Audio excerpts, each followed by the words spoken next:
Life ain't about medals. It ain't about houses, money, cars. It's about scars. So when you get judged, everything is said and done with, you won't get judged on your medals. You get judged on your scars. The scars show your willingness to get to the side. They show your failures. They show your willingness to start from scratch. They show what you're willing to do to go the distance.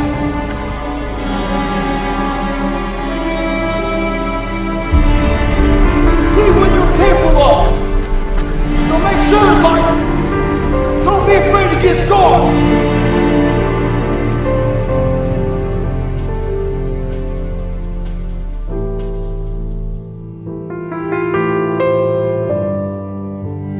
As humans, we want to find out how to be someone else. What we don't do is we don't go inside. So literally turn yourself inside out. Read the book that's in, like we're writing a book every day of our lives, but we never read that book. If you want to get to the top of the mountain, if you want to be a real history maker, it's a dangerous game. It's a fun game. You're going to suffer. You're going to be exhilarated. You're going to be tested. You're going to go to the jagged edges of your potential. But it's not always easy, but it's the most beautiful way to spend the rest of your life. Discipline begets discipline. Like the more discipline you have, the more discipline you have. The opposite's true too. The lazier you are, the lazier you get. What do you even say to yourself when you look in the mirror? Right? Like, welcome to the you won't face. Right? And so when you start to get in there, right, you can start to detangle your higher self from your lower self. You really figure out what matters most to you in your life, so then you can hear how crazy your inner dialogue is.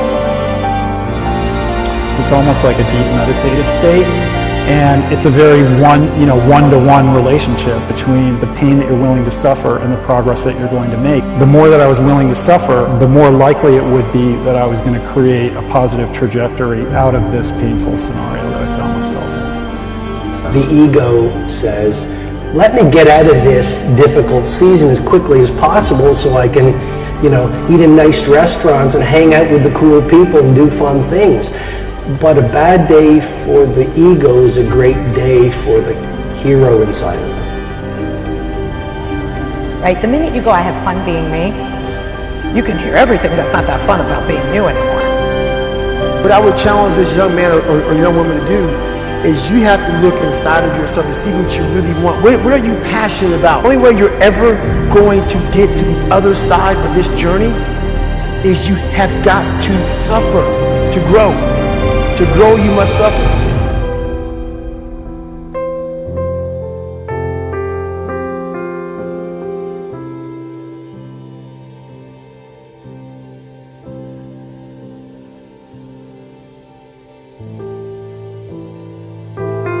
I had reached a point where I could no longer tolerate the pain of my current situation. And the pain associated with the fear of change was eclipsed by the pain that I was feeling in that moment.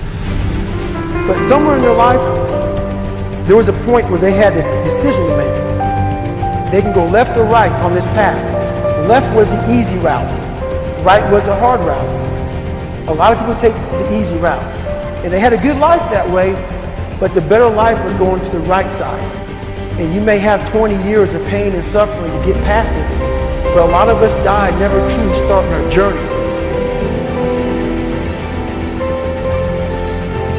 I think that most people set the wrong goals for themselves, and it's because they're disconnected from who they are. They are living someone else's life, or they're living a life that's so disconnected from who they are that it's very difficult to set the right goals. So I think in order to reconcile that, you have to look inward. What I realize is it's not only mindset, because mindset is psychology. You can have a great psychology. If you haven't healed, if you haven't worked through your wounds, which we all have, then you can have the greatest psychology, world-class ambitions and strategy, but you're going to self-sabotage because your emotional life is a mess. But it's not only mindset and heart set, it's the third interior empire I'm introducing, which is health set. So what you can't control.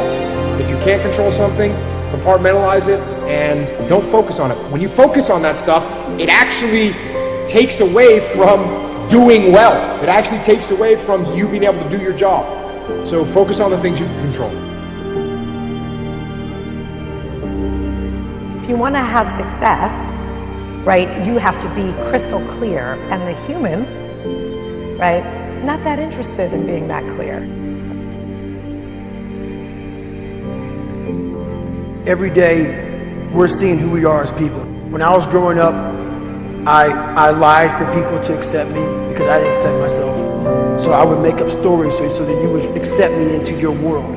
It wasn't until I started reading my own book about how pathetic I was as a human being. I could blame my dad, I could blame kids at school, I could blame a lot of people. And that's the book I was reading. And I put it off on everybody else. It wasn't until I said, you know what, for me to fix this, I gotta read what the hell is wrong with David Goggins.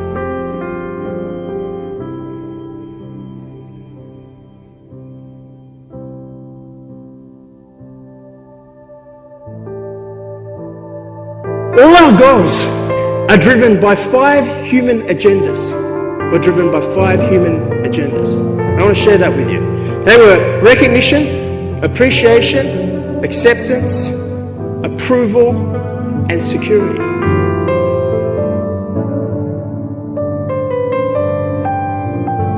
It's not the car, it's not the business, it's not even giving back to society. It's a feeling. If you peel the layers of the onion back, you get to a feeling.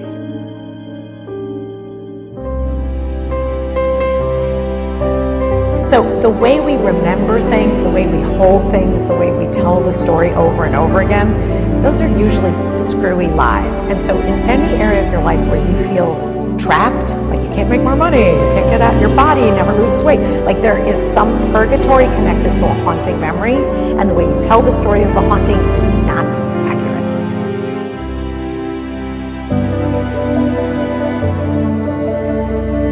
Soul set is saying, I'm going to do that deep interior work, so when I go out in the world, I'm living for a mission, a mighty mission that is larger than myself. Soul set is about turning down the chattering voice of the ego so you're an instrument of service for many. So that when you go out in the world, you take the stones your critics throw at you and you build them into monuments of mastery. A difficult, long process of really trying to be honest with yourself about who you are, what's important to you, what you care about, and then beginning to breathe life into those things to bring expression to the things that you do care about, that get you excited in the morning. The finite dream was driven by an agenda: recognition, appreciation, acceptance, approval, and security, and control.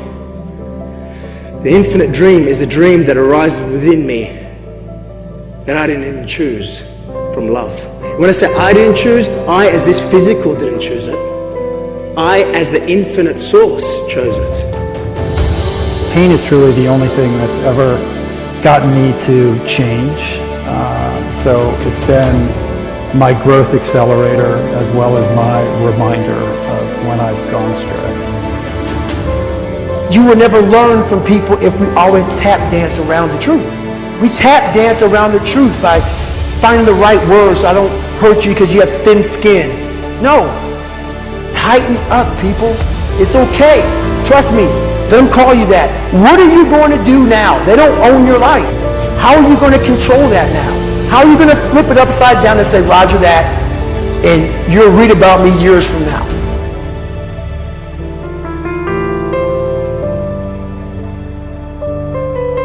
Every single one of us has a primal genius inside of us. Our natural state is awe and wonder. Our natural state is energy. Our natural state is a heart full of love and a mind full of ideas and a soul that shines brightly.